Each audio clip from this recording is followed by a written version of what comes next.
আর দ্বিতীয় লক্ষ্যটা জমিদারদের নিয়েও তো কিছু বললেন। হ্যাঁ, দ্বিতীয়ত ব্রিটিশরা কিন্তু জমিদারদের ওপর খুব নির্ভর করত।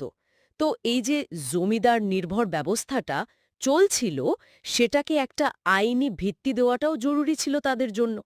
জমিদাররা প্রজাদের চাষের জন্য যে হুকুমনামা বা ধরুন পত্তা দিত, হ্যাঁ, হ্যাঁ। সেগুলোকে এই আইনের মাধ্যমে একরকম সরকারি সিলমোহর দেওয়া হলো। এতে জমিদারদের ক্ষমতা যেমন পোক্ত হল, তেমনি আবার কৃষকদের অধিকারও মানে খাতায় কলমে একটা স্বীকৃতি পেল, যদিও সেটা জমিদারের শর্ত মেনেই। আচ্ছা, আচ্ছা। বেশ জটিল ব্যাপার ছিল তাহলে। তো এই আইনের একদম মূল কথাগুলো কি ছিল?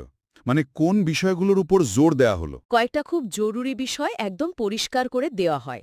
যেমন প্রথমত, হস্তান্তর বলতে ঠিক কি বোঝাবে, মানে একজনের থেকে আরেকজনের কাছে মালিকানার আইনসম্মত বদল। দ্বিতীয়ত, কোন ধরনের সম্পত্তি হাতবদল করা যাবে, মূলত জমি বাড়ি এই ধরনের স্থাবর সম্পত্তি। তবে সবচেয়ে বড় পরিবর্তনটা ছিল কোনটা? যে কোনো হস্তান্তর মানে জমির হাতবদল সেটা অবশ্যই লিখিত হতে হবে এবং রেজিস্টার্ড দলিলের মাধ্যমে হতে হবে। এই মুখে মুখে কথা বা একটা